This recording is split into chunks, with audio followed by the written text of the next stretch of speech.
छत्तीसगढ़ से एक बड़ी खबर आ रही है।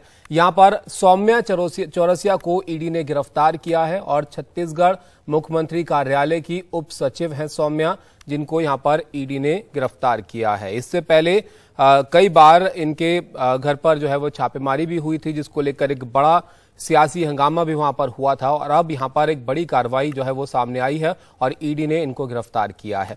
हमारे सहयोगी हमारे साथ जुड़ गए हैं, उनके पास चलते साथ जानकारी के लिए अनुराग द्वारी। अनुराग, इनसे जुड़ी हुई जगहों पर जब पहले छापेमारी हुई थी तब भी बड़ा सियासी भूचाल वहां पर आया था, अब गिरफ्तार किया है ईडी ने। क्या है ये पूरा मामला इनसे जुड़ा हुआ, ये भी आप बताइए, और इनका किस तरह का रोल जो है वो देख रही है ईडी?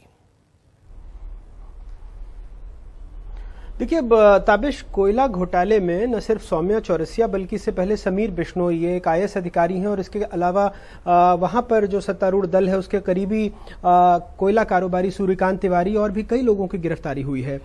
आप इसी बात से इनके रसूख का अंदाजा लगा लीजिए कि पिछले 1 साल में 4 दफे इनके घर पर छापामारी हुई है और कई दफे मुख्यमंत्री भूपेश बघेल खुद सामने आकर उन्होंने कहा, कुछ दिनों पहले उनका बयान आया था कि देखिए, अगर कोई सीधे तौर पर पूछताछ करे कानूनी तौर पर तो उनको कोई हर्ज नहीं है, लेकिन उनको सुनने में आया है कि अधिकारियों को प्रताड़ित किया जा रहा है छत्तीसगढ़ सरकार के, उनके साथ मारपीट की जा रही है, ये बर्दाश्त नहीं होगा।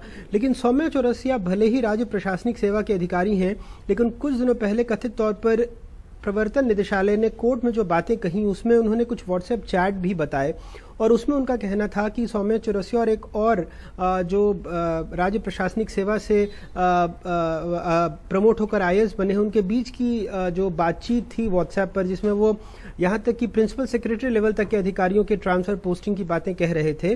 तो उनका एक अनुमान है सूत्रों के हवाले से कि लगभग 2 से 5 करोड़ रुपए की सिर्फ कोयले में जो उगाही होती थी और जो ये तमाम जो बंटवारा होता था वो 2 से 5 करोड़ रुपए सिर्फ कोयले में है। इसके अलावा शराब और तमाम और माइनिंग के कामों में भी 1 साल पहले जब छापेमारी हुई थी तो शायद वहां ये लगने लगा था कि अब मामला शांत हो गया है, लेकिन ईडी, प्रवर्तन निदेशालय के बाद इनकम टैक्स, फिर ईडी, ये तमाम रसाकशी चल ही रही थी और इस बीच में एक बड़ी कार्रवाई हुई है। सौम्या चौरसिया को फिलहाल ईडी ने कोर्ट में पेश किया है और आगे देखना होगा कि उन्हें कोर्ट का क्या फैसला होता है। अभी फिलहाल सौम्या चौरसिया को ईडी की हिरासत में देने पर। शुक्रिया अनुराग आपका सब जानकारी के लिए। तो कोर्ट से क्या अपडेट आता है उस पर भी आप नजर रखिए, उसके लिए भी आपसे हम जुड़ते रहेंगे, जानकारी लेते रहेंगे। लेकिन बड़ा अपडेट यहाँ पर जो है छत्तीसगढ़ से ये आया, जहां पर सौम्या चौरसिया को ईडी ने यहां पर गिरफ्तार किया। और क्या ये पूरा मामला है, ये अनुराग विस्तार से बता रहे थे। इसको लेकर सियासत भी वहां पर जमकर होती रही है।